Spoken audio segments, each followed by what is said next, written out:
Bonjour, vous avez l'impression que l'argent n'est pas fait pour vous? Vous voulez optimiser votre budget et vos dépenses? Vous êtes souvent à découvert et vous souhaitez améliorer votre vision et votre gestion de l'argent? Alors, bienvenue sur Budget, le podcast qui t'aide à gérer concrètement ton budget. Définition, réflexion, technique, je vais vous donner mes clés pour dépasser vos croyances limitantes liées à l'argent et pour optimiser votre budget. N'hésitez pas à vous abonner et à partager ce podcast. Bonjour à tous, alors aujourd'hui on va voir comment changer tout simplement. Peut-être que vous n'êtes pas satisfait dans votre vie, peut-être qu'il y a des choses que vous voulez changer, peut-être que vous-même vous voulez changer. Et on va voir ensemble comment je peux essayer de vous donner des clés pour changer. Alors déjà, il faut savoir que notre résistance au changement n'est pas la même selon les personnes. Il y a des personnes qui aiment beaucoup le changement, qui aiment être dans des environnements instables où rien n'est sûr, etc., etc. Ça les aide. Et il y a d'autres personnes à l'inverse où tout a besoin d'être planifié et chaque petit changement est une horreur. Donc voilà, on n'a pas tous la même résistance au changement, c'est un fait. Moi, je pense que dans un premier temps, il faut appréhender le contexte et il faut se mettre d'accord sur qu'est-ce que vous voulez changer, que ce soit en vous, dans votre vie ou autre. Et je pense qu'il faut vraiment que le changement soit une envie. J'ai envie de dire, on ne fait pas boire un âne qui n'a pas soif. Donc le changement, il faut qu'il vienne de vous. Il faut que l'envie, elle vienne de vos tripes. Il faut vraiment que vous ayez envie de changer, parce que c'est pas quelque chose de facile, le changement. Il y a plusieurs étapes, on va les voir après. Faut que ça vienne de vos tripes. Si vous savez pas comment faire, c'est pas très grave. L'essentiel, c'est d'avoir cette envie en vous. Ça, c'est la première chose. Et pour que cette envie soit viable, il faut tester un peu ses motivations. Donc tout simplement, vous prenez une feuille, un papier, un crayon à papier plutôt, ou un stylo bille, peu importe, et vous écrivez ce que vous voulez changer et pourquoi, vos motivations. Un peu le contexte aussi, est-ce que c'est au boulot, est-ce que c'est dans le couple, est-ce que c'est au niveau financier, etc., etc. Et à côté, vous écrivez vos motivations. Parce que, voilà, je veux changer, je sais pas moi, mon rapport à l'argent parce que. Vous écrivez des phrases comme ça, vous en écrivez plein. Mais l'essentiel, c'est qu'elles soient sincères. Vous pouvez en écrire autant que vous voulez, mais il faut que ce soit sincère, il faut que ça vienne de vos tripes. Et ensuite, une fois que vous avez écrit vos phrases, donc vous pouvez mettre en pause sans souci. Une fois que vous avez écrit vos phrases, une fois que vous avez identifié vos motivations, voyez un peu ce que vous pouvez commencer à faire. C'est un peu la méthode des petits pas dont je vous parle depuis plusieurs podcasts. Voyez un peu ce que vous pouvez commencer à faire. Tout de suite, passez à l'action, toujours rapide le passage à l'action, je vous rappelle. Et programmer les choses dans la durée. En fait, c'est un peu comme si vous vous rebootiez. Vous savez, les ordinateurs, quand ils bug, par exemple, quand ils sont sous Windows, parce que sous Mac, c'est moins le cas, mais quand ils sont sous Windows et que ça ne marche pas, là, et que ça plante, on doit le rebooter, on doit le redémarrer, autrement dit. C'est-à-dire que, on l'éteint et ensuite on le rallume. Jusque-là, on est d'accord. Mais c'est intéressant cette métaphore électronique, si je puis dire. Là, ce que vous allez faire, vous allez vous aussi vous éteindre et vous rallumer. Vous allez éteindre certaines choses dans votre façon de penser et ensuite, quand vous rallumerez, ce ne sera pas nécessairement les mêmes. C'est bien là le but, c'est de modifier vos croyances. Vous devez vous rebooter. Si vous voulez changer, vous devez tout reprendre de zéro sur les sujets au niveau desquels vous voulez penser. Et donc ça va vous amener, vous voulez changer, pardon. Et donc ça va vous amener à voir les choses différemment. Donc vous reprenez votre feuille, vous reprenez vos motivations. Et vos motivations, en fait, ils vont vous indiquer la vision actuelle. Ce que vous avez écrit, ça va vous indiquer actuellement ce que vous pensez. Et à partir de ce contexte et de ces motivations, vous allez voir ce que vous pouvez faire pour essayer de changer votre vision des choses. Donc là, Internet est vos amis, les livres sont vos amis, mes podcasts sont vos amis, et vos amis sont aussi vos amis. Là, c'est pas compliqué, il faut accumuler des connaissances pour voir quelles sont vos croyances et comment vous pouvez les changer. Je vous invite d'ailleurs à écouter l'épisode sur les croyances limitantes. Et il y a plusieurs étapes dans le changement, comme je disais. La première étape, c'est le choc. Alors, les étapes du changement, c'est plus ce qui concerne l'entreprise. Mais je pense qu'il y a des choses qui peuvent être réfléchies aussi avec vous. Enfin, par rapport à vous. Alors, dans un premier temps, il y a le choc. Ça, c'est quand on vous annonce le changement. Vous dites, oh mon Dieu, je m'y attendais pas, je suis très surpris. Ensuite, il y a le déni, non, je vais continuer comme je suis, pourquoi je devrais changer? Je suis très bien comme je suis. Ensuite, il y a la colère, là c'est qui c'est qui me demande encore de changer? Qu'est-ce qu'il en sait de ma vie? Et alors vous allez me dire, oui, mais là c'est nous qui demandons le changement, donc normalement on n'a pas à se poser ce genre de questions, mais vous verrez qu'inconsciemment, vous les penserez à travers vous-même, c'est-à-dire vous vous interpellerez inconsciemment ou consciemment, pourquoi tu veux que je change? Je suis très bien comme je suis. Et la petite voix elle dira, non, il est temps de changer.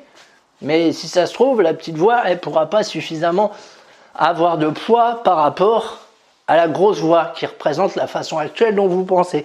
C'est pour ça que c'est important de faire le plus finement, le plus justement possible, l'exercice sur les motivations et sur les objectifs. Ça va vous aider à faire taire cette voix, même inconsciemment.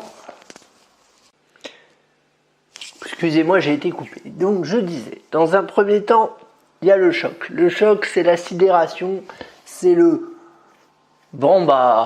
je dois changer. Mais c'est un peu imposé dans votre esprit. C'est un peu, je dois changer. Allez, il est temps. Je suis adulte maintenant. Mais voilà, c'est pas très très clair non plus.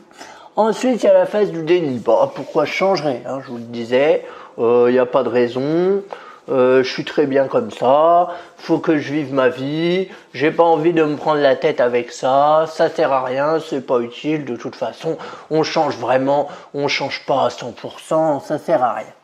Ensuite, il y a la colère, donc là, la colère, ça peut être aussi bien entre vous-même, ça peut être aussi bien pour vous-même, que envers les autres, c'est ce que je voulais dire, donc ça peut donner quelque chose comme, oui, mais bon, j'en ai marre de changer, faut toujours changer, je m'accepte comme je suis, il n'y a pas de raison que je change, et puis ma copine, pourquoi elle veut que je change? Elle a qu'à changer, elle.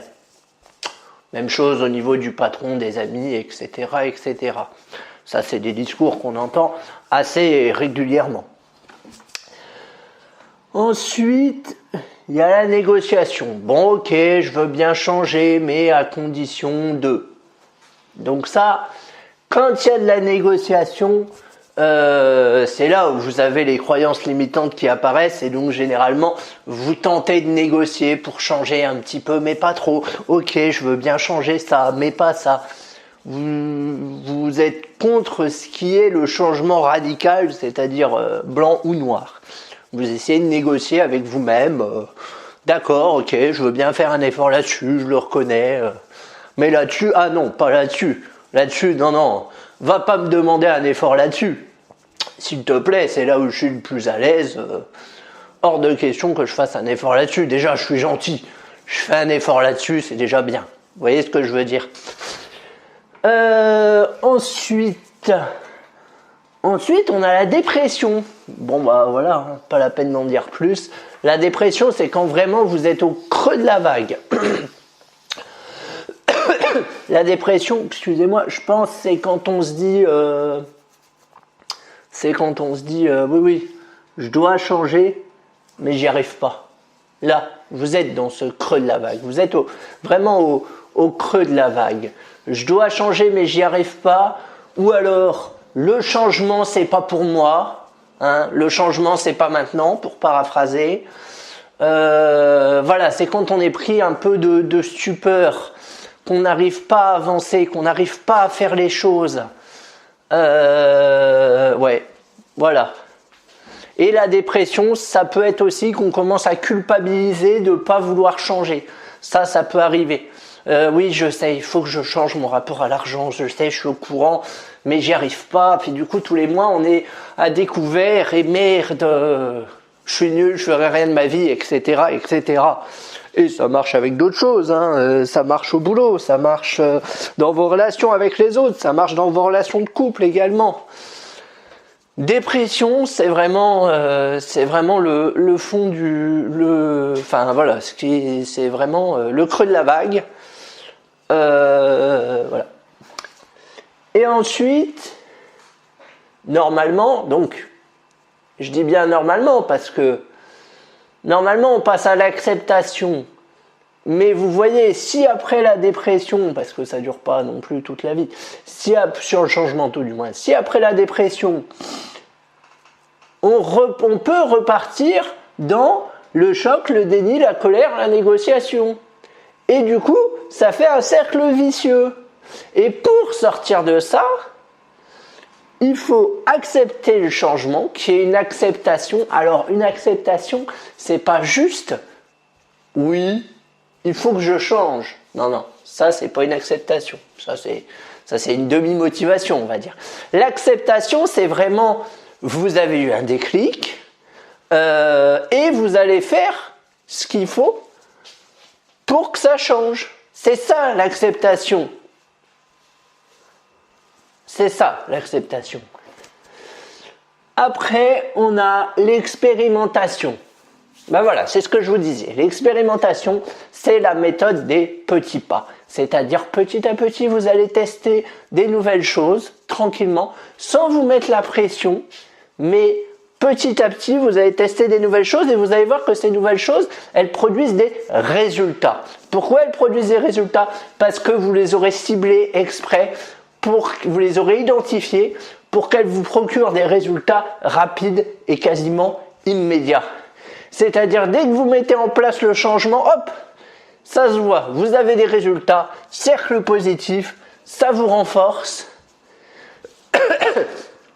Et du coup, vous passez au stade de la décision, où là, pour le coup, vous décidez de changer. Donc déjà, décision, acceptation, vous voyez, c'est pas la même chose. Entre les deux, il y a l'expérimentation. On accepte, on expérimente, et là, on décide. Et ensuite, il y a l'intégration, parce que voilà, un changement, ça s'intègre dans le temps.